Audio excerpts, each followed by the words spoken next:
Bienvenue à tous dans Neutrality Studies. Aujourd'hui, pour la deuxième fois, nous recevons le Dr. Aaron Good, auteur de American Exception, Empire and the Deep State. Aaron, ravi de te retrouver. Merci Pascal, je suis très heureux d'être là. C'est un plaisir de t'avoir à nouveau avec nous. On peut parler un peu de quelque chose. À quoi tu as réagi l'autre jour par email? J'avais invité plusieurs personnes dans l'émission, notamment la professeure Radhika Desai et le professeur Kees van der Pijl, qui font ce genre d'analyse structurelle ou qui utilisent la structure du système pour expliquer où nous en sommes aujourd'hui dans la politique mondiale. Et tu as fait remarquer que ce type d'hyperstructuralisme, comme tu l'as appelé, pose aussi quelques problèmes. On peut en parler.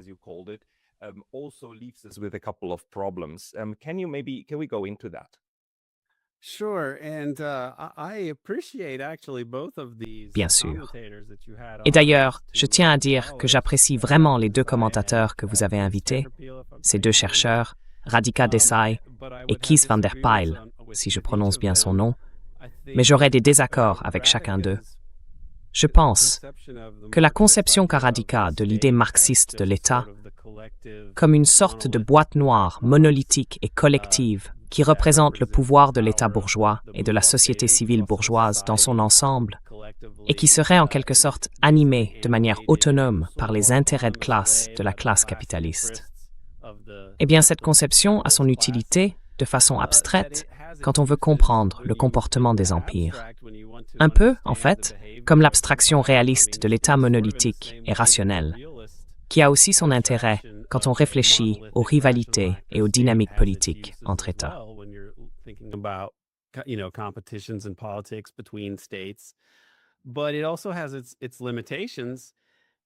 Mais cela a aussi ses limites.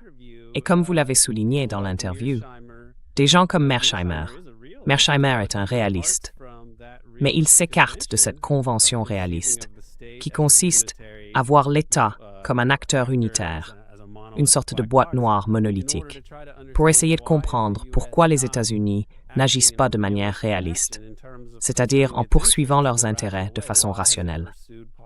Pourquoi ont-ils adopté des politiques qui ont nui à leur objectif d'hégémonie? Et donc, Mearsheimer comprend que ces conventions du réalisme ne l'aident pas à expliquer cela.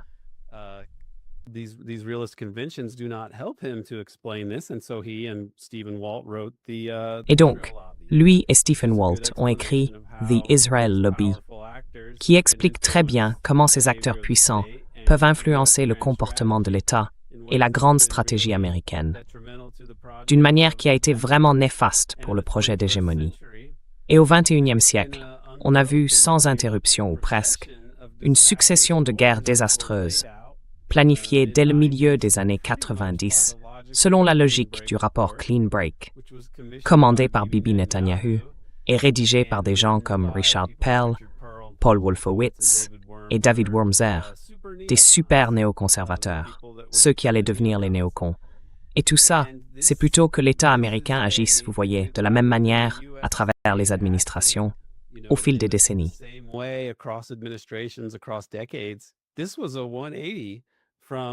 C'était un virage à 180 degrés par rapport à l'administration précédente. Et je sais bien que Bill Clinton n'a pas lancé toutes ces initiatives, mais il a quand même signé l'Iraq Liberation Act. Il a aussi gracié Mark Rich, dont l'avocat était Scooter Libby, vous savez, l'un des proches collaborateurs de Cheney. Donc ces néoconservateurs ont vraiment joué un rôle important. Et la politique sous H.W. Bush a été annoncée très tôt dans sa présidence. Il a envoyé James Baker à l'AIPAC en mai 1989. Donc seulement quelques mois après son arrivée à la Maison-Blanche, James Baker déclare « Il est temps d'abandonner une bonne fois pour toutes le rêve irréaliste du Grand Israël. » Et ensuite, suivant les conseils de conservateurs comme Barry Goldwater et d'autres, ils ont coupé.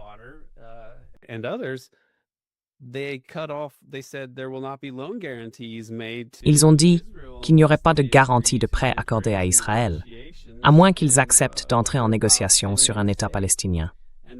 Et Reagan, quand il s'apprêtait à quitter la Maison-Blanche, tu sais, l'autre président avait déjà été élu, H.W. Bush, l'un de ses derniers actes en fonction, si ce n'est le tout dernier, a été de reconnaître l'OLP. Et ça a provoqué une forte opposition du lobby sioniste qui disait « Non, non, non, on ne peut pas négocier avec eux, ce sont des terroristes. » Mais bien sûr, on sait maintenant qu'ils ne veulent négocier avec personne. Ils vont jusqu'à tuer ceux qui essayent de le faire. Donc c'est très discutable. Mais on comprend pourquoi ils ne voulaient pas que Reagan reconnaisse l'OLP, parce qu'ils ne veulent pas.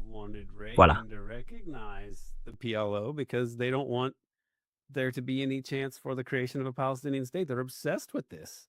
So we can talk about how the two-state solution is dead and it's not feasible and it's just a distraction to kick the can down the road. But there were people who were actually pursuing it, and there were Zionists who were deathly afraid of it, apparently. And so there's a 180 in the way that the state. Et donc, on assiste à un virage à 180 degrés dans la façon dont l'État se comporte, dans la politique des États-Unis, qui se consolide vraiment après le 11 septembre et qui lance ensuite 2 voire 2 décennies et demie de guerre suivant le scénario de Clean Break. Mais il faut pouvoir explorer, enfin, on n'est pas obligé, mais moi j'aimerais expliquer comment on passe de George H.W. Bush disant « pas de grand Israël » à ce que le rapport Clean Break devienne une sorte d'orthodoxie en seulement quelques années. Et si on veut essayer d'expliquer cette évolution, si on pense que c'est une question qui mérite d'être posée, alors l'idée réaliste, ou même l'idée marxiste occidentale radicale de l'État comme acteur monolithique et unitaire, ne suffit pas.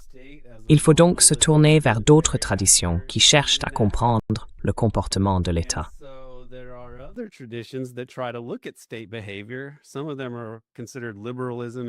Certains d'entre eux relèvent de ce qu'on appelle le libéralisme dans les relations internationales, ce que vous connaissez sûrement très bien, non?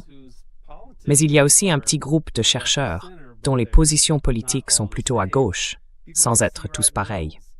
Des gens comme C. Wright Mills, par exemple.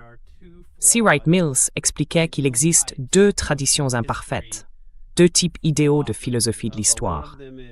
La première, c'est l'histoire comme dérive ou comme destin, une histoire tellement déterminée par les structures que quoi que fassent les individus, ça ne change pas grand-chose. Et puis à l'opposé, il y a l'histoire comme conspiration, où tout s'explique par des groupes conspirateurs, bons ou mauvais, mais toujours très puissants.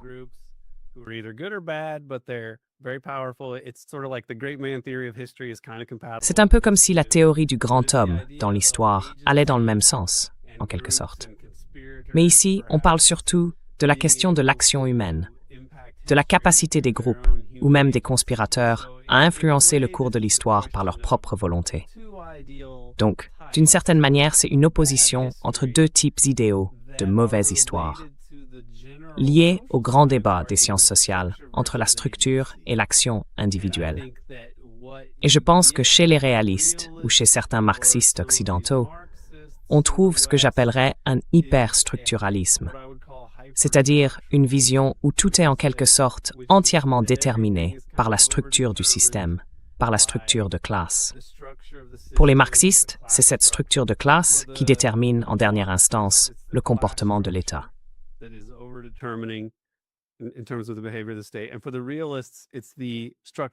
Et pour les réalistes, c'est la structure du système international, l'anarchie du système international, qui oblige les États à agir de manière prévisible, rationnelle, en cherchant à maximiser leur propre intérêt, comme on l'explique souvent quand on enseigne les relations internationales. Donc à mon avis, c'est un peu le cœur du problème, ou en tout cas de la question ici. Et pour moi, il faut aller voir, il faut ouvrir la boîte noire. Il faut regarder à l'intérieur de la boîte noire du régime de l'État si on veut vraiment comprendre certaines questions. Parce qu'il y a des choses auxquelles on ne peut pas répondre si on ignore complètement tout ce qui relève de la politique au sommet du régime.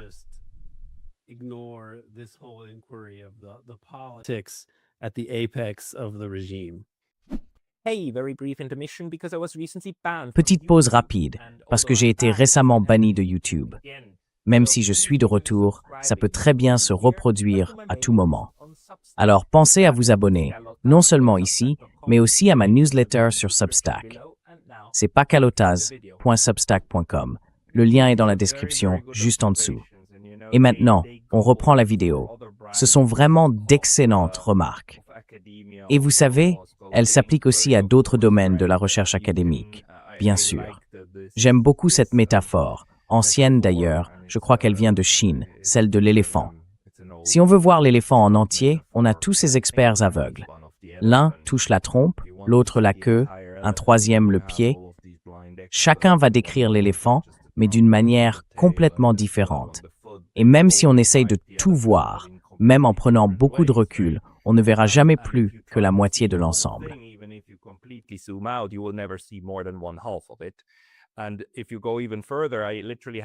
Et si on va encore plus loin, j'ai littéralement des collègues qui étudient les éléphants. Ils m'expliquent que dans leur domaine, certains se concentrent sur tout l'écosystème, alors que d'autres étudient les empreintes elles-mêmes. Parce que les empreintes d'éléphants créent à leur tour de nombreux écosystèmes, pour des amibes et d'autres organismes. Et on peut étudier tout ça, bien sûr. On reste toujours dans des phénomènes liés entre eux. Mais la question qu'on se pose ensuite, en relations internationales, c'est évidemment laquelle de ces approches est la plus productive pour nous aider à comprendre ce qui se passe. Alors, quand on adopte cette approche structurelle, et j'inclurais clairement Brian Berletic dans cette tradition, il ne cesse de répéter « Regardez, c'est la manière dont la machine de guerre américaine est conçue qui produit, à l'autre bout, cette destruction et ces guerres. »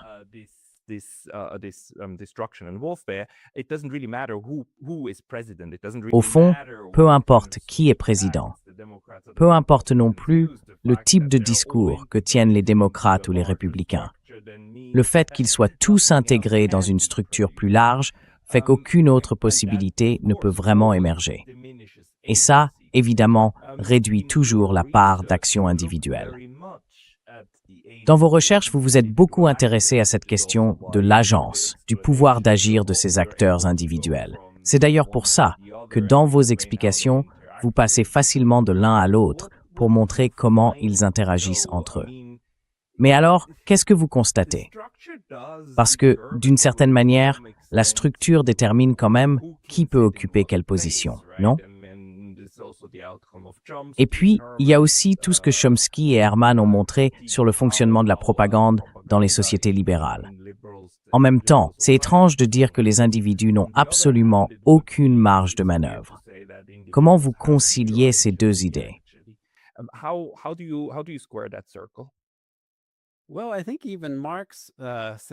Eh bien, je crois que même Marx a dit quelque chose comme « Les hommes font l'histoire, mais l'histoire détermine les options dont dispose l'homme dans une situation donnée. » N'est-ce pas? Ce n'est pas exactement comme il l'a formulé, il l'a dit d'une manière plus fine, mais c'est l'idée générale. Même Marx, si on regarde bien cette phrase, n'était pas vraiment un hyperstructuraliste. Alors, comment on détermine ça?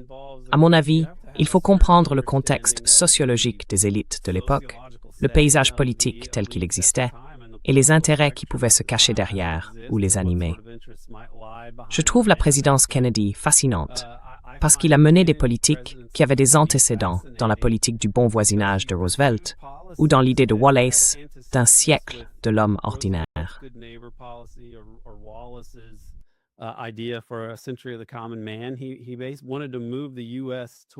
Il voulait orienter les États-Unis vers un internationalisme légal et pacifique. Et pourtant, il était le président, le principal responsable de cet immense empire capitaliste. Mais comme cet empire ne se définit pas comme tel, il disposait d'une certaine marge de manœuvre, d'un peu de souplesse. Grâce à cela, il a pu mener certaines politiques, y compris, par exemple, utiliser des canaux de communication discrets pour parler avec Castro d'une possible normalisation des relations. Il travaillait aussi avec les Soviétiques sur ce sujet. Ils ont vraiment discuté de la fin de la guerre froide. Et il a réussi à faire adopter un traité d'interdiction des essais nucléaires, alors même que le Congrès y était farouchement opposé au départ. Mais il a su mobiliser l'opinion publique en sa faveur.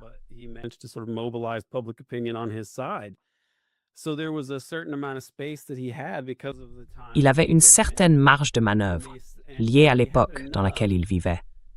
Et cette marge, elle suffisait. Il représentait une menace suffisante, comme l'a souligné Michael Parenti. une menace assez sérieuse pour que le système décide de l'éliminer.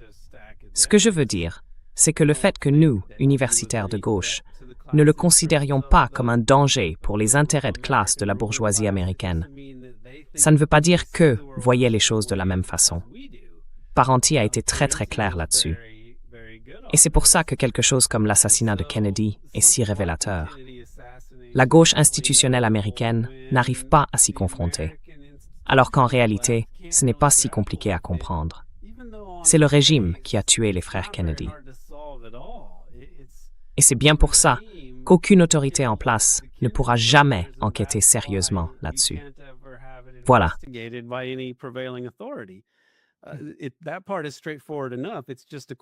Cette partie-là est assez simple. La vraie question c'est, quel genre de régime avons-nous vraiment dans ce cas? Parce que la Constitution n'autorise pas ce genre d'action. Alors comment est-ce possible? Mais, vous savez, Kennedy lui-même, c'est dans les mémoires de Gromyko, il disait qu'il avait eu des conversations avec Kennedy. Gromyko, c'était un soviétique, un peu comme un espion à la Maison-Blanche, mais pas vraiment, parce que tout le monde savait qu'il servait de canal de communication avec les soviétiques. Une façon, pour la Maison-Blanche, de pouvoir échanger avec eux, d'une manière ou d'une autre. Et dans ses mémoires, il écrit que Kennedy lui avait parlé de ses deux ennemis, les deux principaux adversaires de sa politique de détente et de paix avec les soviétiques. Et oui, de la recherche d'un modus vivendi.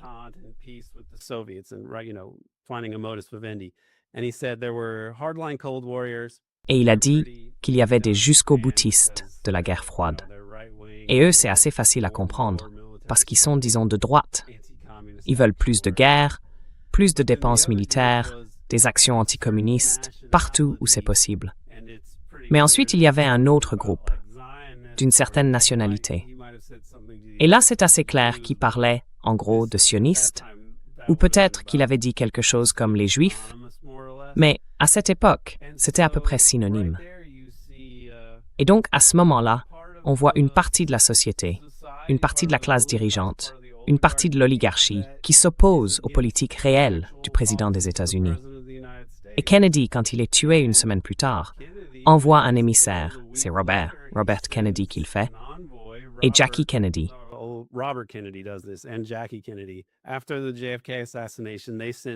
Après l'assassinat de JFK, ils ont envoyé un de leurs amis, William Walton, à Moscou, avec un message disant « Nous savons que vous n'êtes pas derrière cet assassinat. C'étaient des opposants internes. Et LBJ ne sera pas un partenaire pour la paix. Mais vous savez, tôt ou tard, Robert Kennedy se lancera dans la course à la Maison-Blanche. Et là, on pourra reprendre cette quête de paix. » Voilà. Ils ont envoyé ce message une semaine après l'assassinat de Kennedy. Donc, les Kennedy savaient ce qui s'était passé. Et puis, bien sûr, quand Robert commence à se rapprocher de la présidence, il gagne la primaire en Californie et on lui tire une balle dans la tête, lui aussi.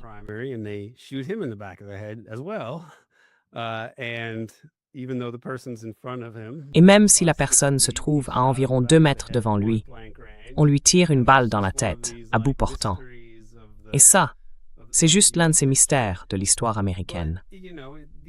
Mais vous savez, ces gens-là étaient puissants. Et le système, la structure même, n'était pas suffisant pour leur permettre de prendre les rênes du pouvoir en utilisant les institutions démocratiques, puis de rediriger l'État. C'est quelque chose qu'on doit comprendre et se dire, d'accord, il faut comprendre comment le régime fonctionne réellement. Et ça, c'est une partie de son fonctionnement.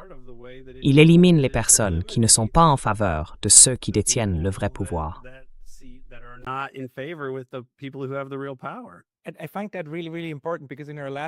Et je trouve ça vraiment, vraiment important. Parce que lors de notre dernière discussion, tu avais très justement souligné que beaucoup de politologues étudient la façon dont les États-Unis et tous les États fonctionnent selon l'ordre constitutionnel. Ensuite, on regarde l'exécutif, le judiciaire et tout le reste. Mais on laisse complètement de côté l'autre partie de la boîte noire, celle du pouvoir officieux. Certains abordent encore la question du lobbying, bien sûr. Mais le lobbying, lui aussi, s'inscrit dans un cadre légal.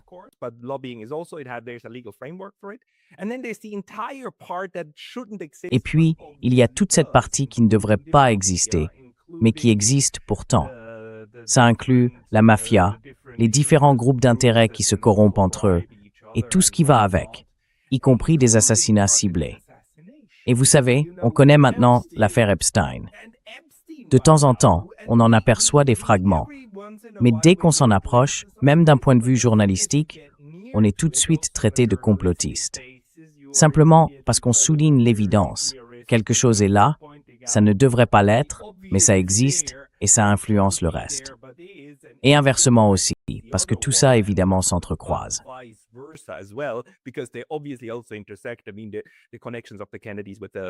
Je veux dire, les liens des Kennedy avec la mafia sont aussi un fait bien documenté. Alors, comment devrions-nous comprendre correctement ce que vous avez décrit comme un régime? Et juste pour préciser, en sciences politiques, on utilise le terme régime ou type de régime pour comparer les différentes manières dont les États fonctionnent et s'organisent. Ce n'est donc pas un terme péjoratif, en réalité, en sciences politiques. Même si, quand on l'emploie pour parler de l'Iran, il est souvent utilisé de façon péjorative. Il faut le reconnaître. Donc le régime américain, quelle est la meilleure façon de le comprendre? Comment fonctionne-t-il dans sa globalité? Eh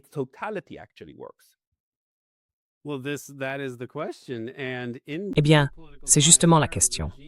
En sciences politiques, le mot régime ne désigne pas seulement l'État. Il englobe toutes les institutions qui déterminent qui a accès à l'État et au pouvoir d'État. Donc, les États-Unis sont censés être un régime démocratique. Mais en réalité, la démocratie est contournée de différentes manières. Bien sûr, la règle « une personne, une voix » est annulée par les énormes contributions de campagne. Une forme de corruption légalisée. Ça, c'est assez clair. Mais dans les cas plus extrêmes, ils peuvent tout simplement faire assassiner des gens. Il y a aussi la corruption, ou plutôt le chantage. Le chantage en même temps, qui à mon avis, est une institution majeure à Washington.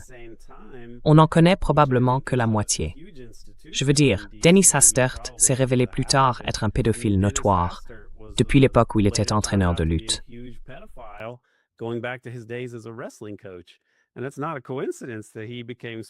Et ce n'est pas un hasard s'il est devenu président de la Chambre. Vous savez, des sources du FBI savaient qu'il recevait des pots de vin de réseaux étrangers en échange de relations sexuelles avec de jeunes garçons. Il lui en procurait, et ainsi de suite. Donc, il faut bien comprendre que ce n'est pas qu'il a réussi malgré tout ça. C'est probablement une grande partie de la raison pour laquelle cette personne, pourtant sans éclat, a pu devenir président de la Chambre, et même le président républicain, rester le plus longtemps en poste. Et ça, c'est un type de régime, un système de gouvernement, que nos chercheurs en sciences sociales n'ont absolument aucun intérêt à examiner sérieusement. Mais ce qui est ironique, c'est que pour d'autres systèmes, on sait très bien comment ça fonctionne.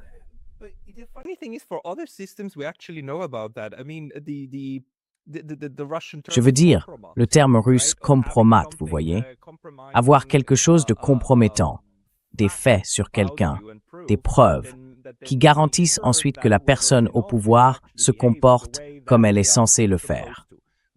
Ce qui ne veut pas dire que tout est dirigé, comme vous le disiez tout à l'heure, par 4 ou 5 personnes du clan Rockefeller dans une arrière-salle. Mais le fait est que c'est l'un des moyens par lesquels les groupes et les classes politiques décident aussi, entre eux, de qui ils soutiennent, de qui doit occuper le siège brûlant, souvent à huis clos. Alors pourquoi, aux États-Unis, jusqu'à l'affaire Epstein, tout cela est-il resté autant en arrière-plan?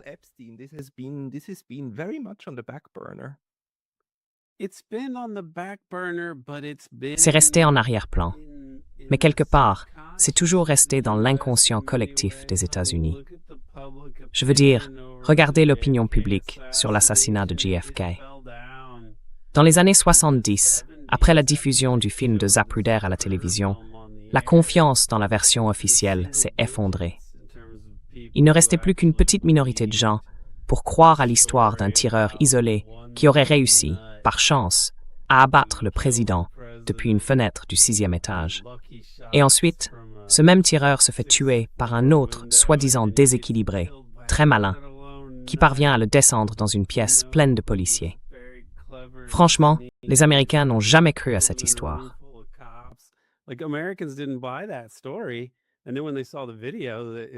Et puis, quand ils ont vu la vidéo, qui montrait très clairement que Kennedy avait été abattu de face, eh bien, presque plus personne n'y a cru. Et pourtant, on ne peut pas en parler, parce que le régime répète sans cesse qu'il n'y a rien de plus à dire.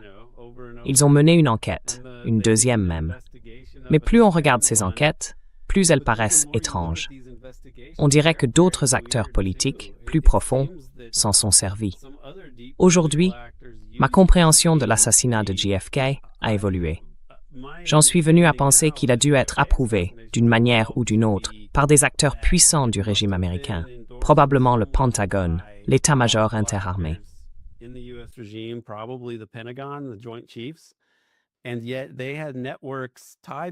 Et pourtant, ils avaient des réseaux liés à la CIA.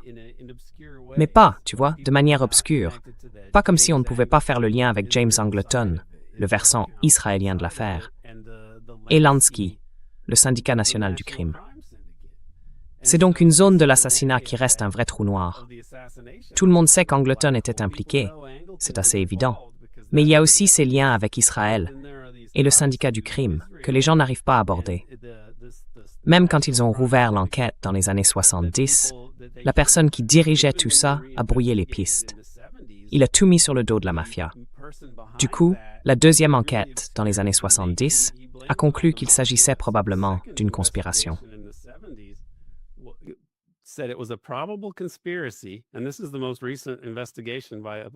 Et cette dernière enquête, menée par un organisme officiel, a conclu qu'il s'agissait probablement d'un complot, en pointant du doigt la mafia, des figures de la mafia italienne.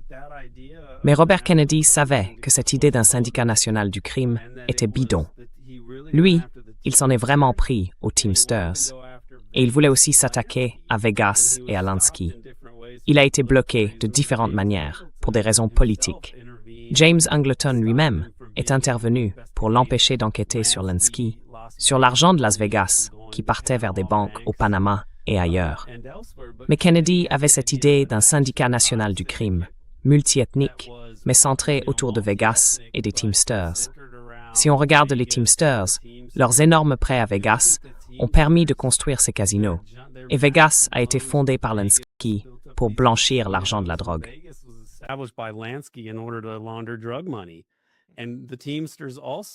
Oui. Et les Teamsters aussi, c'étaient les plus gros acheteurs syndicaux d'obligations israéliennes. Donc ils étaient impliqués et Hoffa a participé à l'envoi d'armes vers Israël en 1948, avec Meyer Lansky, des figures vraiment clés. Il est allé en Israël plusieurs fois. Jimmy Hoffa, oui. Il y a même un centre Jimmy Hoffa Yitzhak Rabin là-bas. C'est assez étrange. Il reste encore ces liens bizarres. Et ce sont des choses avec lesquelles la gauche, ou plutôt les historiens américains, n'arrivent pas à se confronter. Mais même à gauche, quand on commence à réfléchir au rôle des syndicats, on se rend compte que, tu vois, entre le crime organisé, le sionisme, le néoconservatisme et ce projet sioniste complètement fou, eh bien l'idée du travail et du syndicalisme comme force progressiste, même ça devient discutable.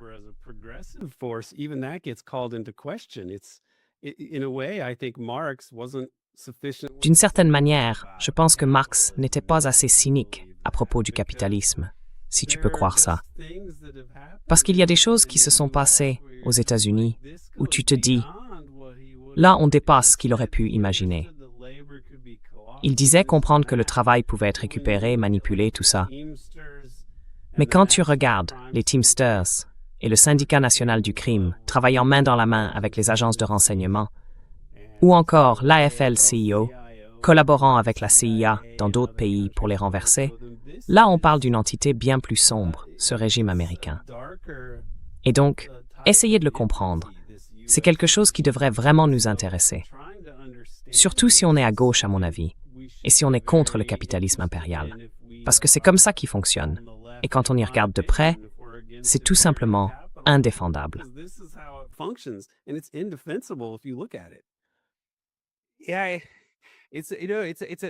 Oui, c'est un peu comme une discussion sur le temps. Et quelqu'un dit, regardez, il faut comprendre comment fonctionne l'horloge à l'intérieur pour comprendre le mouvement des aiguilles. Et là, les structuralistes répondent, non, il faut d'abord comprendre la nature du temps pour savoir comment les aiguilles doivent bouger et pourquoi elles bougent comme ça. Mais tout ça devient tellement complexe, tellement détaillé et aussi centré sur les personnes, les actions, les événements, les décisions prises un peu au fil de l'eau. Et encore une fois, même à la fin de la Seconde Guerre mondiale, on a ce fameux petit bout de serviette, vous savez, où Churchill et Staline se partagent l'Europe. Et ça, c'est juste arrivé, comme ça. Mais en même temps, il y avait bien sûr toutes les forces issues du déroulement de la guerre, qui ont rendu ce moment possible, qui leur ont donné, en quelque sorte, la structure nécessaire pour que ça puisse se produire.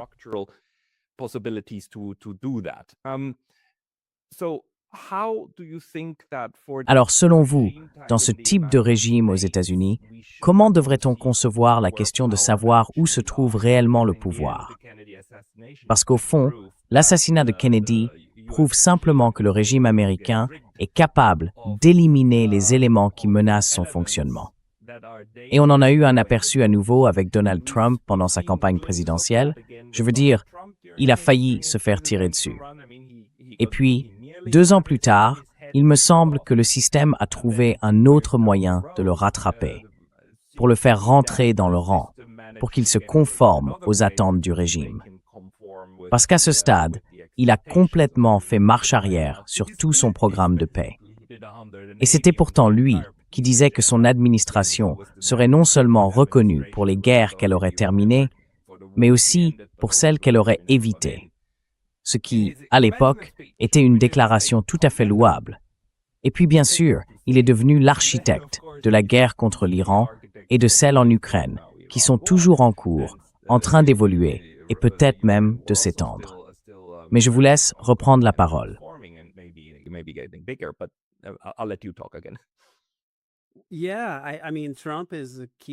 Oui.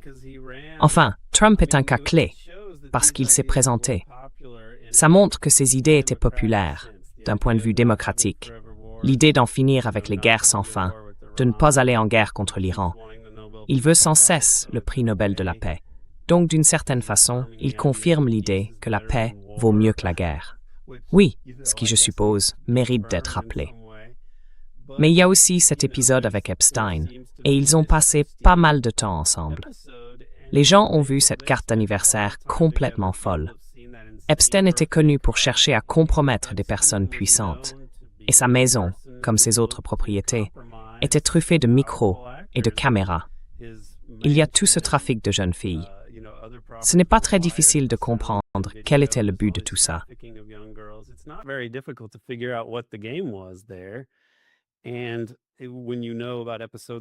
Et quand on connaît des affaires comme celle de Dennis Hastert, ça devrait nous rendre encore plus attentifs à ce genre de choses. Même pour le Watergate, il y avait beaucoup de chantage sexuel en toile de fond, dans les bureaux cambriolés, ce qui rendait toute l'affaire très sensible. Donc oui, il y a une vraie histoire de chantage sexuel aux États-Unis. Et l'affaire Epstein, franchement, ça paraît évident. Si on sait ce qu'Epstein faisait, si on sait qui est Trump, et si on a vu certains échanges entre eux, quelles sont les chances qu'il n'ait rien fait qui ait pu le compromettre de cette manière, avec tout le temps qu'il a passé avec Epstein, dans l'avion, sur l'île et tout le reste? C'est assez clair. Et pourtant, c'est apparemment trop difficile à admettre pour certains, surtout quand ça contredit leurs idées préconçues.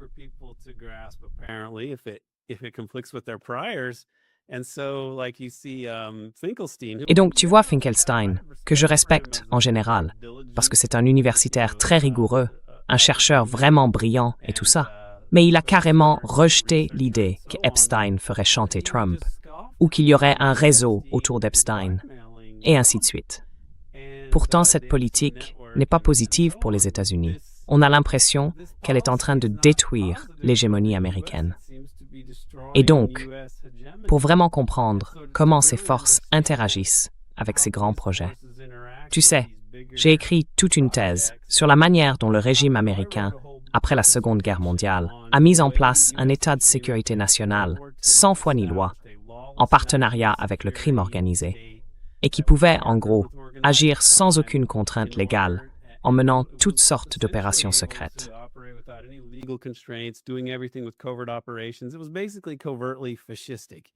C'était en gros un système à tendance fasciste, mais de façon cachée.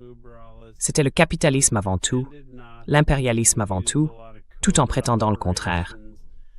Et il y avait énormément d'opérations secrètes pour dissimuler tout ça. Franchement, c'était une entreprise assez sinistre, avec beaucoup de crimes commis dans l'ensemble. Je veux dire entre 1 et 3 millions de personnes en Indonésie, toutes les autres qu'on a tuées en Asie du Sud-Est, au Congo. Des millions et des millions de morts au fil des décennies, après les interventions américaines là-bas, en Amérique latine aussi. On ne peut même pas commencer à résumer l'ampleur du crime. Et tout ça, ce sont des faits documentés.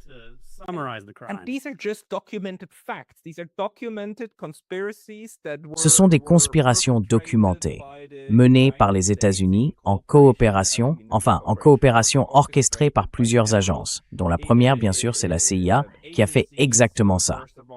Et on le sait, toute l'affaire de l'Indonésie, les millions de personnes mortes en Indonésie simplement parce que les États-Unis voulaient éliminer les gauchistes là-bas. Et tout ça, c'est documenté. Mais en même temps, on est censé croire que l'État profond, qui fait des choses comme ça à l'étranger, des choses prouvées, ne toucherait jamais à l'intérieur, parce qu'il y a la Constitution, n'est-ce pas? C'est ça qu'on doit accepter. Sinon, on n'est plus considérés comme des gens fréquentables. Pas vrai?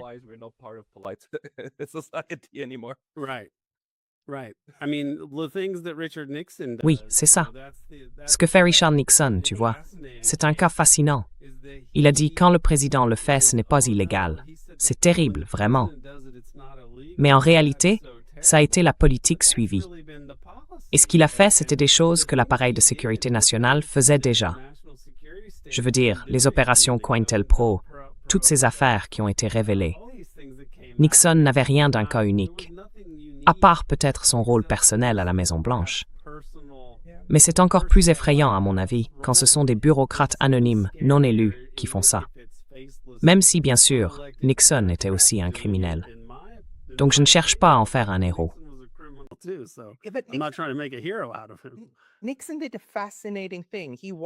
Nixon a fait quelque chose de fascinant. Il s'est mis sur écoute lui-même. Tu ne penses pas que... Enfin, si on réfléchit à toutes les façons dont le pouvoir fonctionne vraiment, c'est assez logique qu'il ait voulu garder une trace claire de ce qui se passait dans son fichu bureau ovale, pour l'histoire, pour l'avenir. Il savait bien que les autres branches de l'État essaieraient de déformer les faits.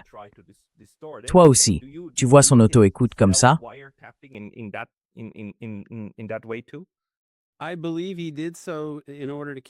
Je pense qu'il a fait ça pour garder une trace.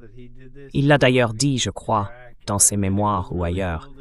Il a mis ce système en place pour pouvoir suivre ce qui se passait. Et en fait, il s'appuyait sur le dispositif que Kennedy avait déjà installé. Je crois que JFK l'a fait, sans doute après la baie des cochons, parce qu'il voulait que ces conversations soient enregistrées, pour éviter que certains déforment ensuite ce qui avait été dit. Quelque chose comme ça. Donc il a créé ce système. Mais je pense que Nixon, lui, en avait peut-être un encore plus sophistiqué. Et vous savez, le fait que le régime ait écarté Nixon de la même manière, lui-même en était convaincu. Il disait qu'il prenait parfois un verre avec son biographe, Frank Gannon, et que Gannon lui demandait qui, selon lui, était vraiment derrière le Watergate. Et Nixon répondait, les mêmes personnes qui ont tué JFK. Et je pense, pour ma part, qu'il avait fondamentalement raison.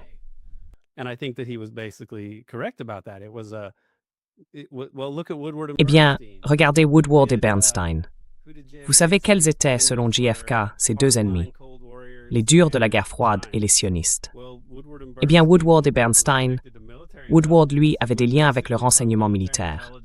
Il est passé, en gros, du renseignement militaire, où il faisait des briefings pour des figures très puissantes du Pentagone, à ce poste de journaliste. Et puis Carl Bernstein, c'était un gamin de la B'nai B'rith, un jeune sioniste, quoi. Ils se sont associés et ils l'ont fait tomber. Donc, à certains égards, je pense que c'est aussi simple que ça.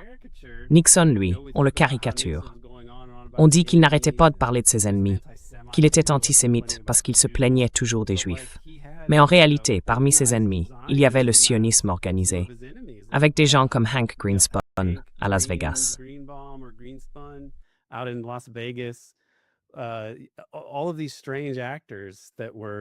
Tous ces personnages étranges qui étaient mormons, comme Jack Anderson et Edward Bennett Williams, même s'il figurait aussi sur sa liste d'ennemis. Robert Bennett, le type qui possédait la Mullen Company, celle qui employait Howard Hunt. Bref, des acteurs vraiment bizarres. Donc voilà, c'est un cas où il ne comprend même pas totalement les forces avec lesquelles il a affaire, mais il est convaincu que la CIA est impliquée. Alors, il vire Richard Helms et le remplace par Schlesinger. Et Schlesinger ressort le rapport des Family Jewels pour essayer de trouver des saletés sur la CIA. Et tout ça se transforme en une sorte de jeu du genre. On va révéler vos crimes au public. Et ensuite, la CIA en révèle d'autres, ou bien les cambrioleurs et d'autres acteurs dévoilent encore plus de crimes de Nixon.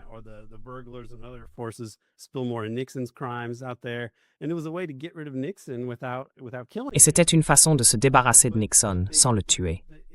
Mais le vrai problème, c'est la continuité du crime, tu vois, la criminalité du régime. Nixon s'y est mêlé pour servir ses propres intérêts.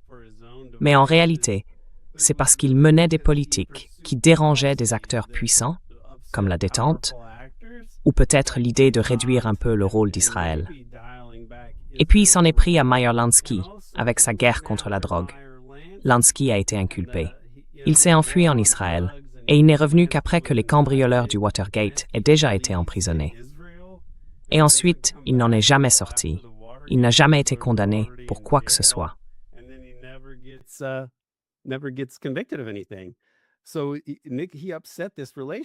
Il a donc bouleversé cette relation dont j'ai parlé, celle où la mafia était impliquée depuis l'opération Underworld pendant la Seconde Guerre mondiale. En gros, ils avaient été intégrés aux opérations secrètes des États-Unis, le syndicat de Lansky, le syndicat national du crime. Et ça, non seulement ça a introduit un élément de criminalité, mais ça a aussi rendu les États-Unis très vulnérables au chantage si certaines figures clés décidaient d'en profiter. C'est, je pense, en partie ce qui s'est passé avec Jack Ruby. Il garantit en quelque sorte l'étouffement de l'affaire parce qu'il est lié au syndicat national du crime.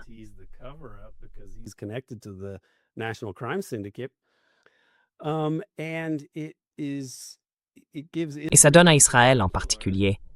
On pourrait dire que le syndicat national du crime dirigé par Lansky était en quelque sorte un atout fonctionnel du sionisme.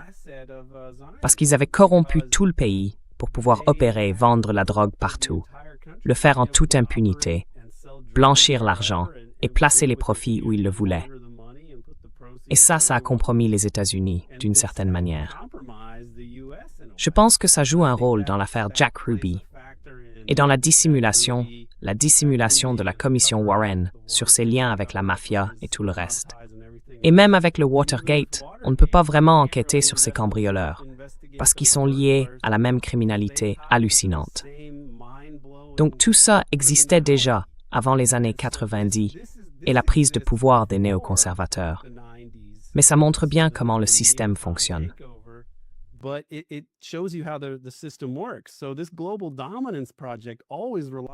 Ce projet de domination mondiale s'est toujours appuyé sur des pratiques criminelles pour imposer une politique américaine d'hégémonie sur le capitalisme mondial. Mais dans les années 90, il a évolué pour s'entremêler avec le sionisme du Grand Israël. Et c'est ce qui s'est poursuivi jusqu'à aujourd'hui. Alors oui, ils veulent contrôler le pétrole et gérer le pétrodollar. Mais pourquoi? Gouverner le capitalisme, gouverner le monde, en somme. Mais pourquoi l'avoir fait d'une manière qui place Israël autant au centre de tout ça, au point que ça en devient irréaliste et que ça détruit le projet lui-même? C'est la question à laquelle j'aimerais répondre. Et honnêtement, je ne crois pas qu'ils en soient capables.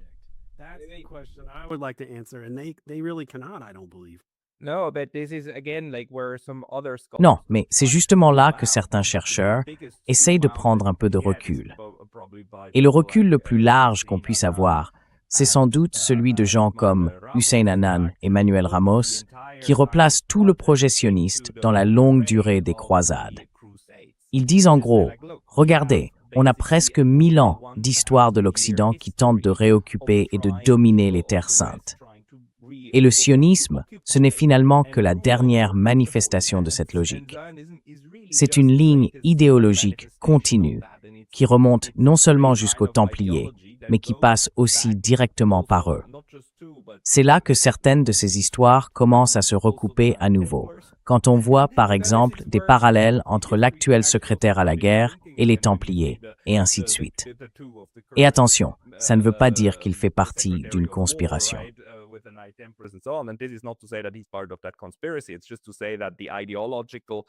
Ce que je veux dire, c'est que la base idéologique, les fondements, reposent sur une forme d'histoire imaginée de ce que l'on fait. Et cette idéologie joue bien un rôle, parce qu'elle permet de coordonner des acteurs qui autrement ne le seraient pas, du secrétaire à la guerre jusqu'au mafieux de Las Vegas, tant qu'ils partagent le même type d'idéologie globale. Même s'ils sont liés à des choses différentes, ils vont travailler vers le même objectif final. C'est là que les structuralistes reviennent et disent « Regardez, ce sont certains aspects du développement du système lui-même qui déterminent ensuite les actions des acteurs. » Et je pense qu'on ne peut pas écarter cet argument. Mais en même temps, on ne peut pas non plus ignorer les individus qui, au bout du compte, prennent les décisions de tirer une balle dans la tête de quelqu'un.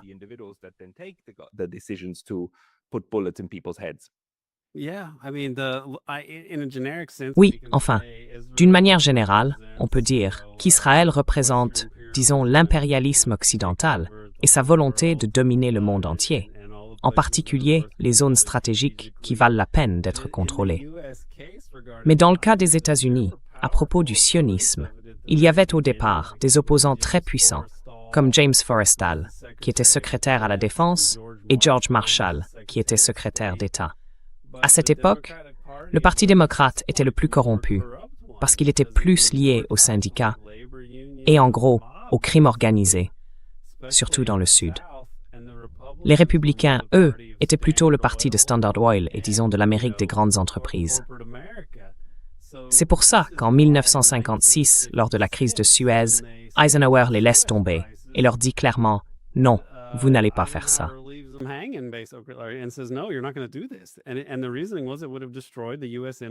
La logique à l'époque, c'était que ça aurait détruit l'image des États-Unis dans le monde en développement. Et tout ça change en 1967, parce que Lyndon Johnson, un peu comme Harry Truman, est encore plus lié au sionisme. C'est en quelque sorte le Donald Trump avant l'heure. Il a grandi dans une espèce de secte texane un peu étrange, pas vraiment chrétienne, presque une sorte de franchise sioniste, si on peut dire. Et il était entouré de sionistes qui l'ont aidé à se financer, à faire avancer sa carrière et tout ça. Donc en 67, il fait complètement volte-face. Et il y a même une histoire qui éclate juste avant la guerre des 6 jours, à propos des complots de la mafia avec la CIA pour tuer Castro.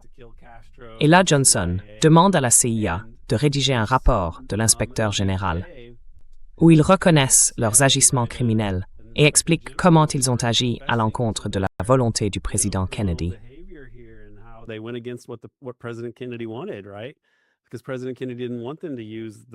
Parce que le président Kennedy ne voulait pas qu'ils utilisent la mafia pour assassiner Castro. Et c'est Lyndon Johnson qui a forcé la CIA à l'admettre. En fait, c'est une manière d'obtenir ce genre d'informations. Un peu comme Nixon, qui voulait mettre la main sur les bijoux de famille pour contrôler la CIA. Vous voyez? Dans ce cas précis, ce que je pense, c'est que cette histoire a été divulguée à un moment bien choisi, pour donner à certains acteurs plus de contrôle sur la CIA. Parce qu'à l'époque, c'était plus conventionnel, même s'il y avait James Angleton et des gens liés au crime organisé. La CIA, en tant qu'institution, était plutôt proche du milieu des Rockefeller, disons. Et ces gens-là, une fois partis de la CIA, allaient travailler chez Aramco, gagner beaucoup d'argent, Ils avaient simplement une autre vision des choses.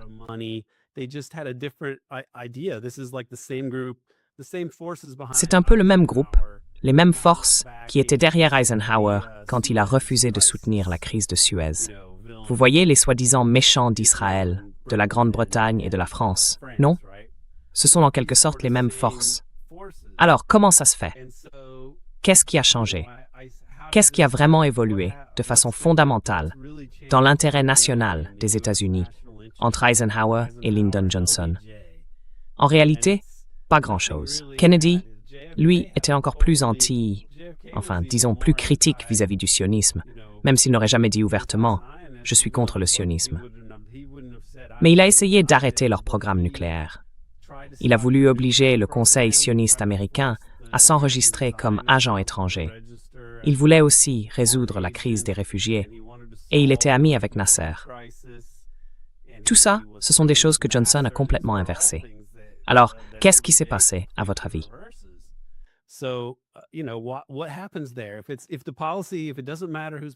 Si la politique ne change pas, peu importe qui est président, alors pourquoi ce virage à 180 degrés depuis Lyndon Johnson? Et pourquoi un autre dans les années 90, quand on passe en très peu de temps d'un refus du concept du Grand Israël à un soutien total façon Israël avant tout? Il s'est passé quelque chose. Et je ne pense pas qu'on puisse l'expliquer sans parler de politique profonde, de choses comme l'assassinat de Kennedy ou l'affaire Iran-Contra. Et même, pourquoi cette affaire est devenue un scandale? Parce qu'en réalité, Iran-Contra ne se termine que quelques jours avant l'élection de 1992, avec l'inculpation de Caspar Weinberger, si je ne me trompe pas. Et c'est là qu'on découvre pour la première fois que George H.W. Bush en savait plus et qu'il était plus impliqué qu'on ne l'avait jamais cru. Et ça lui a vraiment coûté cher pendant la campagne. Certains disent même que c'est pour ça qu'il a perdu. Mais enfin, comment un truc pareil peut sortir juste quelques jours avant l'élection?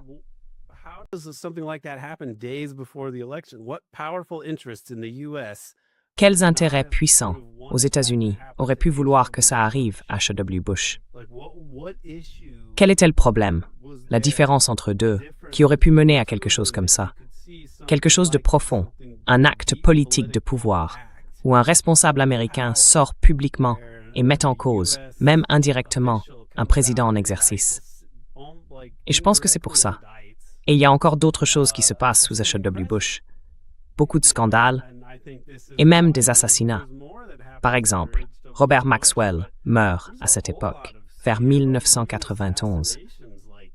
2 sénateurs meurent à quelques jours d'intervalle dans des crashs d'avion, en 1991 aussi. Des choses très étranges se produisent. Donc tout ça, ces changements de politique, ce ne sont pas juste des coïncidences. Ce n'est pas simplement, comme on dit, que depuis les croisades, l'Occident aurait toujours eu une seule et même obsession.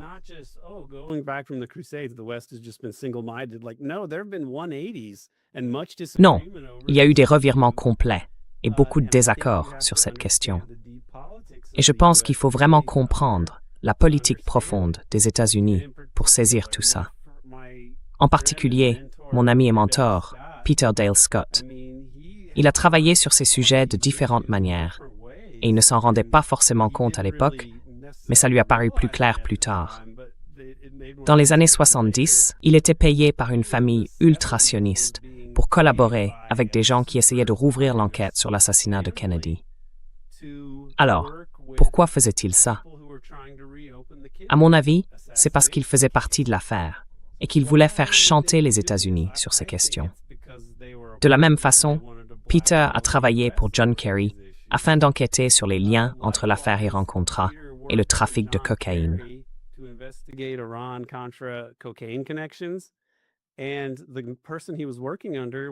Et la personne sous laquelle il travaillait, c'était un type qui s'appelait Jack Blum. Il était mentionné dans un livre sur les lobbyistes comme l'homme à voir si on voulait comprendre les relations avec Israël, en gros, le lobby américano-israélien. C'était lui, le gars incontournable. Alors pourquoi est-ce qu'il enquête là-dessus, sur les liens entre l'Iran-Contra et la cocaïne? Pourquoi est-ce qu'il cherche en quelque sorte à nuire à la CIA? Et ce que je pense, plus ou moins, c'est qu'après les années 90, et après qu'ils se soient débarrassés de H.W. Bush, ils ont fini par reconstruire l'ancien rôle du syndicat de Lansky. Mais cette fois, avec des gens comme Epstein, ou encore ceux du Sands Casino, qui restaient puissants entre le Watergate, l'affaire Iran-Contra et tout le reste. Mais ça, à mon avis, ce sont des questions vraiment essentielles, et elles sont tellement peu étudiées que les gens n'y pensent même pas.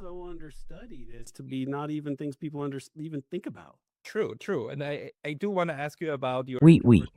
Et je voulais justement vous interroger sur votre interprétation de ce que fait Massey en ce moment. Mais avant d'en arriver là, à mon avis, si ce sujet est si peu étudié, surtout si vous avez raison, si c'est vraiment comme ça que le régime fonctionne, c'est évidemment parce que ce que vous faites est extrêmement risqué. En gros, vous vous mettez une cible sur le front. Parce que si vous avez raison, et que vous allez trop loin, trop en profondeur, eh bien, il faut bien que quelqu'un réagisse à ça. Et on le sait, ces choses-là arrivent. S'ils peuvent se débarrasser de présidents américains, alors qu'est-ce qu'ils peuvent faire à de simples chercheurs sur le terrain, n'est-ce pas?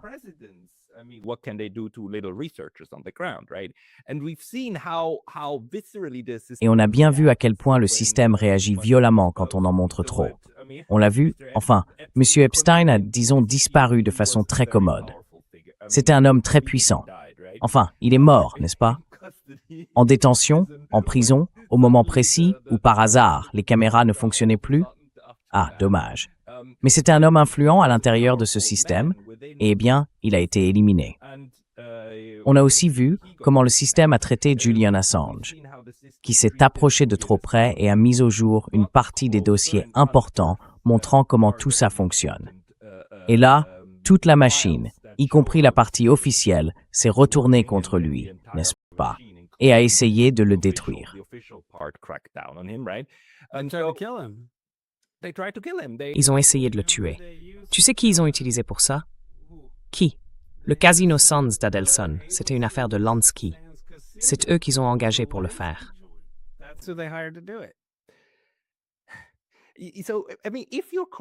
Donc, si tu as raison, tu te prépares à avoir des ennuis. Mais si tu n'as pas raison et que tu continues comme ça, alors tu n'es pas vraiment une menace. Parce qu'en fait, tu détournes l'attention dans le mauvais sens, tu vois? C'est une position vraiment difficile à tenir.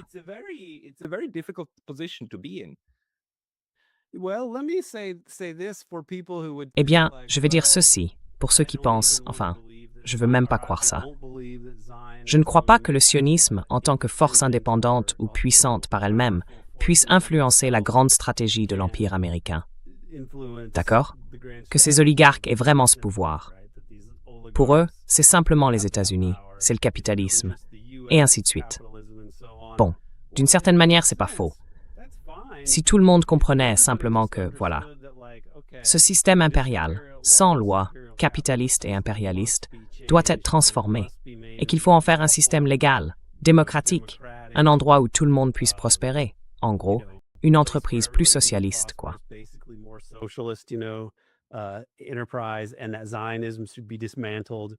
Et que le sionisme devrait être démantelé, parce qu'il est illégitime dès le départ. Au fond, peu importe comment on pense qu'on en est arrivé là, non?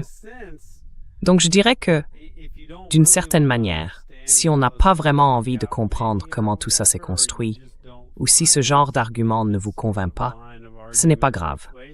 L'essentiel, c'est que les gens comprennent que, fondamentalement, le régime américain et le sionisme, aucun des deux, ne sont défendables sous aucune forme en 2026.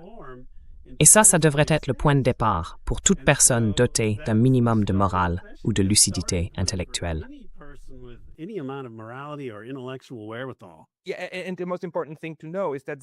Oui, et le point le plus important à comprendre, c'est que le sionisme, ce n'est pas le judaïsme. D'accord? C'est ce que Yaakov Rapkin ne cesse de rappeler. Et aujourd'hui, d'après ses estimations aussi, il y aurait environ 50 millions de personnes aux États-Unis qui sont des sionistes chrétiens, donc qui adhèrent à cette idée du côté chrétien. C'est bien plus large que le sionisme juif. Le sionisme chrétien, en tant qu'idéologie, avec toutes ses bizarreries et ses particularités, a des effets structurels, et il engendre aussi des gens qui travaillent concrètement à atteindre ces objectifs. Ce n'est pas du tout tiré par les cheveux. On peut même le démontrer dans le passé. Yaakov Rabkin a fait un travail remarquable pour montrer comment le sionisme, à ses débuts, a fonctionné jusqu'à la Seconde Guerre mondiale et comment certains, à l'époque, ont même collaboré avec les nazis. Parce que, encore une fois, faire sortir les oligarques d'Europe était un intérêt commun. Ce n'est pas une théorie du complot, c'est un fait avéré. Oui.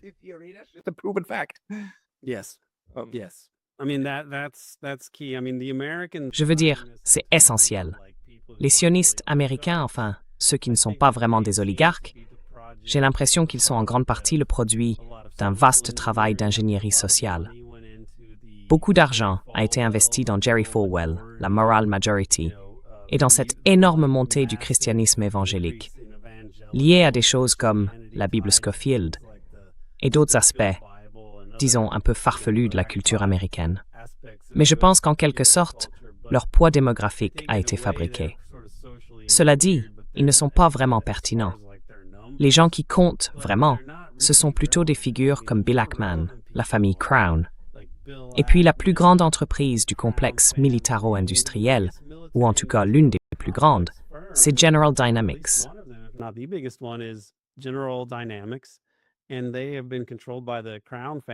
Et cette famille, c'est la famille Crown, qui en réalité est la famille Krinsky.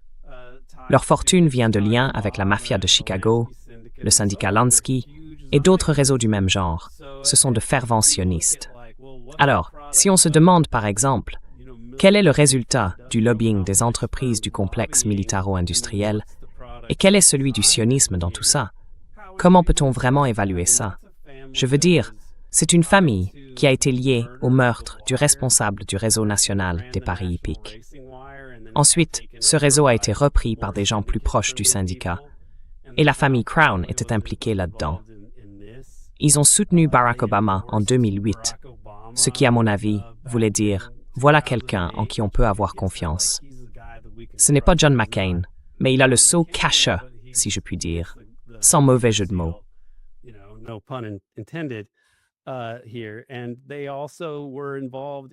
Et ils ont aussi participé au financement du rapport Which Path to Persia, qui est sorti en 2009. Et il y avait deux autres, enfin, l'autre groupe derrière tout ça, c'était la famille Saban, qui sont aussi des milliardaires sionistes. Et je ne comprends pas, mais Berletic répète toujours que, puisque Brookings, un think tank américain, a publié ce rapport, ça prouverait que ce sont les Américains qui sont derrière cette idée du Grand Israël, le projet PENAC, Clean Break, tout ça. Et moi je me dis, comment peut-on faire un tel raisonnement? Ce sont des oligarques ultra-sionistes. La famille Crown est connue pour ses liens avec la pègre, et c'est eux qui ont payé pour ce rapport. Et toi tu dis que ce rapport prouverait que ce ne sont pas les sionistes qui dirigent.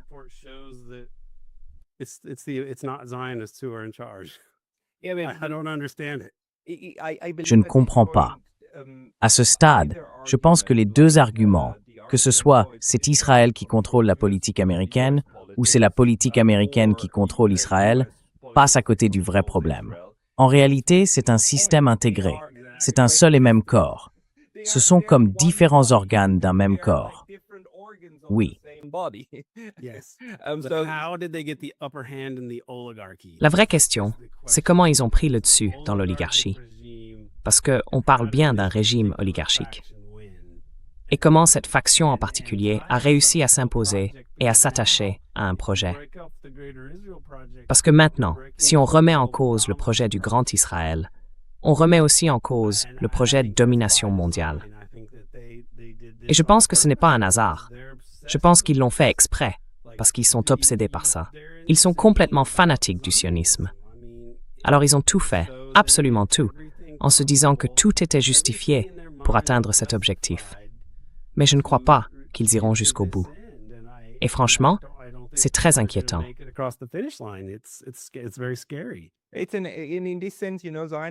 Dans ce sens, vous savez, le sionisme est à la fois une fin et un outil pour interpréter ce qui se passe. Mais oui, je pense qu'il se heurte à un mur. Et c'est là que les gens interviennent en disant « Regardez, c'est simplement la preuve que l'Empire ne peut plus se maintenir parce qu'il atteint sa limite naturelle. » Et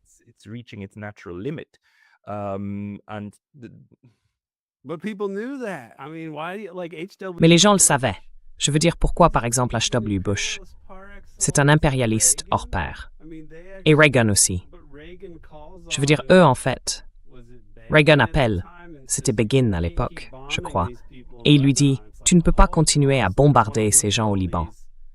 C'est comme un holocauste.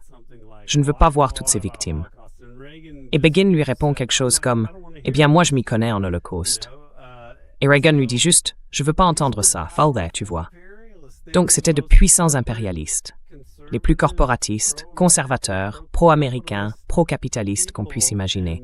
Et pourtant, ils ont été dépassés par d'autres forces au sein du pouvoir américain. Alors comment et pourquoi? C'est une question importante. Oui.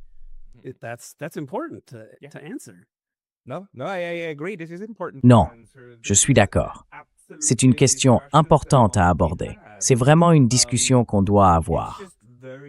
Le problème, c'est que c'est très difficile de tout intégrer, parce que ça dépend de beaucoup de facteurs différents et de connaissances précises sur le sujet. Mais tu as tout à fait raison, il faut en parler, il faut que ce soit discuté.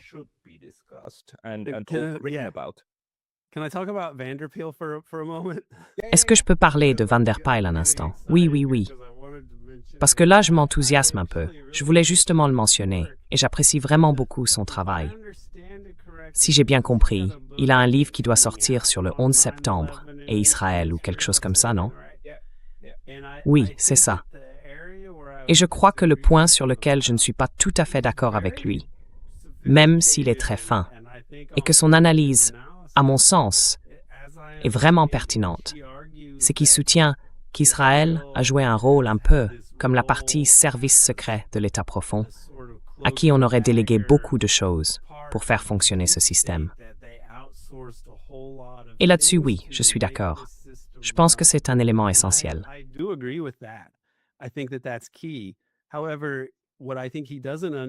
Mais ce qu'il ne voit pas, à mon avis, c'est toute la profondeur des jeux politiques et des conflits, où ils utilisent leur rôle de gardiens et de détenteurs de toutes ces pratiques et de ces arts obscurs.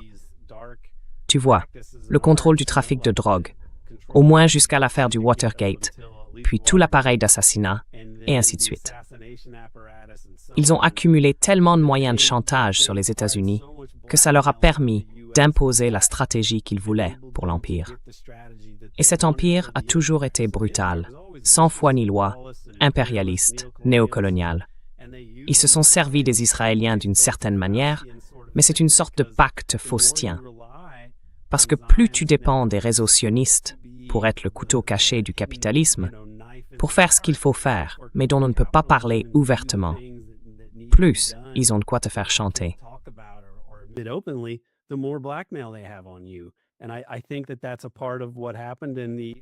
Et je pense que c'est en partie ce qui s'est passé dans l'affaire Epstein. C'est un exemple parfait de ça. Parce qu'il bénéficiait d'une sorte de passe-droit de la part des services de renseignement et des forces de l'ordre pour agir. Et pourtant, en même temps, il sapait toutes nos institutions et même notre sécurité nationale, si on y réfléchit rationnellement, en obtenant les pires formes de chantage sur nos dirigeants. Donc, je pense que c'est là que Van der Pijl se trompe. Mais vous savez, je ne veux surtout pas en arriver à dire que le problème, ce sont les Juifs, ou que sans les sionistes, le système serait parfait. Ce n'est pas le cas. Je pense que c'est pour ça que les gens de droite adorent se focaliser là-dessus. Ça leur donne un bouc émissaire. Mais ils passent à côté de la criminalité du système lui-même. Ce n'est pas seulement la criminalité des sionistes. Ils ont pu faire tout ça à cause de la criminalité du système.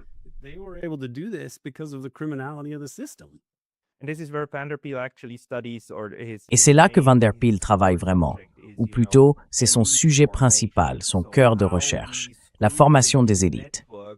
En gros, comment ces groupes et ces réseaux se forment au départ, puis comment ils évoluent avec le temps. Parce qu'ils avancent aussi en fonction des opportunités, n'est-ce pas? On fait avec ce qu'on a. Et parfois, il se passe quelque chose de très fâcheux pour certaines parties de ce système. Par exemple, la révélation de l'affaire Epstein et de tout ce qui s'y passait a été très dommageable, et ça a clairement conduit à la chute d'une partie du groupe. Epstein, bien sûr, mais aussi toute l'opération autour des Maxwell. Et donc, à partir de là, on assiste à une reconfiguration du système. Je pense que c'est ce qu'il étudie ensuite, et ça a beaucoup de sens, justement, pour relier la structure à l'individuel.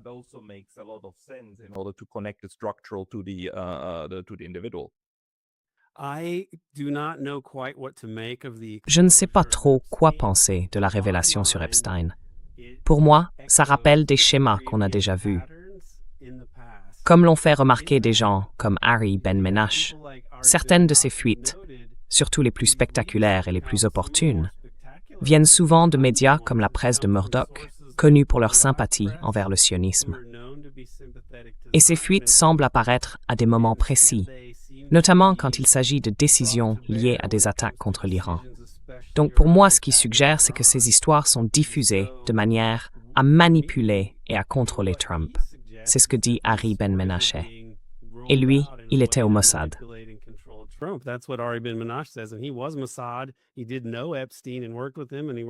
Il connaissait Epstein. Il a travaillé avec lui et aussi avec Ehud Barak, entre autres. Donc ce n'est pas quelqu'un qu'on peut simplement écarter. Mais pour moi, ça me rappelle l'histoire de Jack Ruby.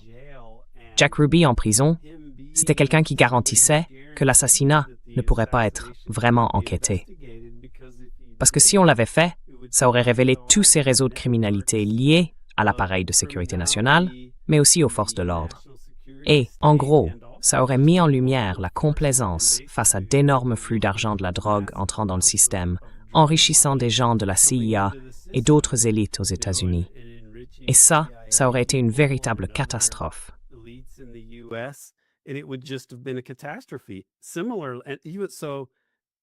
Donc, même si les sionistes et d'autres acteurs ont participé à tout ça, y compris à l'assassinat, leur criminalité a été tellement spectaculaire que paradoxalement, ça les a aidés à s'en tirer.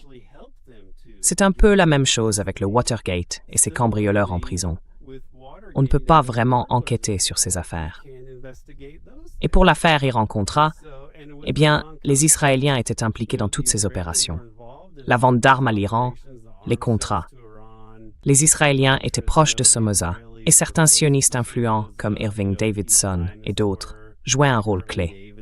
Et pourtant, on dirait qu'enfin, Peter croit à certains aspects de tout ça.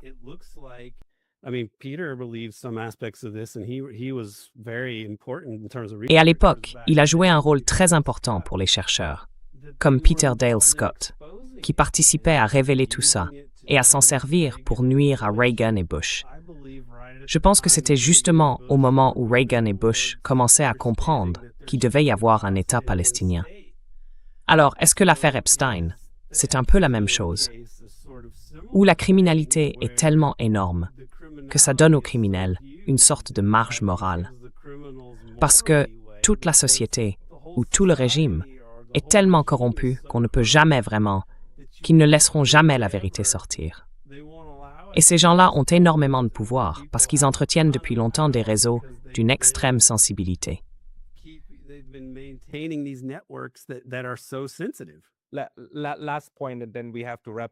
Dernier point, et après on doit conclure. Mais ce que fait Matt Gaetz en ce moment, il vient, encore une fois, d'être écarté du système. Il a perdu la primaire, il va au minimum perdre son siège au Congrès, non? En même temps, c'est lui qui pousse des choses comme « on va publier les dossiers Epstein ». Et puis, il ne le fait pas. Alors, qu'est-ce que vous pensez de Matt Gaetz? Franchement, j'en ai vraiment aucune idée. His politics are so strange, and to some extent, the Epstein controversy seems to be helping the Epstein, the Epstein set, like get there some of their objectives, like getting Trump to go along with this Iran war, it seems. And so, I really don't know. Franchement, je ne sais pas trop. Il a l'air sincère. Il donne vraiment l'impression d'être un type très à droite, un nationaliste américain, tu vois, qui est ouvertement contre Israël, du moins en apparence.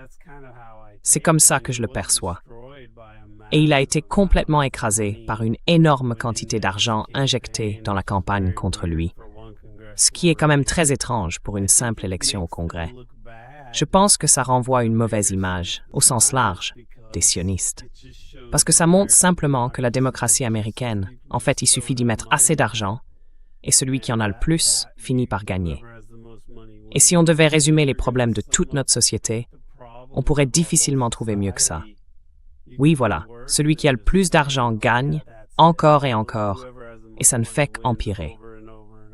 C'est une description assez juste, je trouve. Et la défaite de Matt Gaetz semble encore une fois confirmer cette règle.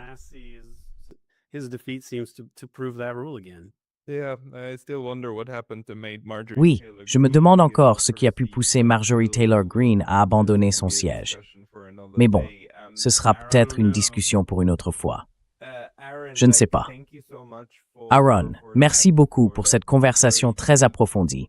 J'apprécie vraiment qu'on puisse aussi parler de la façon dont on débat des choses. Pour ceux qui veulent trouver ton livre, il suffit de chercher American Exception, Empire and the Deep State sur Google. Et sinon, où peuvent-ils aller pour découvrir ton travail?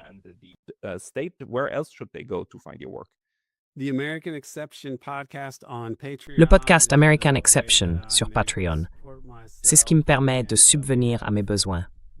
On a maintenant environ 300 épisodes sur beaucoup de sujets différents. On va assez en profondeur dans certains d'entre eux, donc j'encourage vraiment les gens à y jeter un œil s'ils aiment les podcasts et s'ils s'intéressent à ce genre de contenu, qui est, disons-le, très peu abordé chez les universitaires de gauche.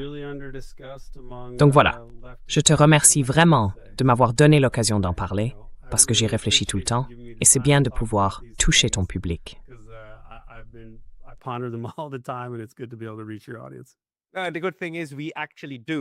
Et le bon côté, c'est qu'on le fait vraiment, comme tout le monde qui écoute en ce moment et qui y réfléchit aussi. Et réfléchir ensemble, ça aide, parce qu'à un moment donné, on finira peut-être par avancer. Alors, tout le monde, le podcast American Exception, allez-y, écoutez-le et abonnez-vous. Soutenez Aaron Good, ainsi que la recherche et le journalisme indépendant. Aaron Good, merci beaucoup d'avoir pris le temps d'être avec nous aujourd'hui. Merci.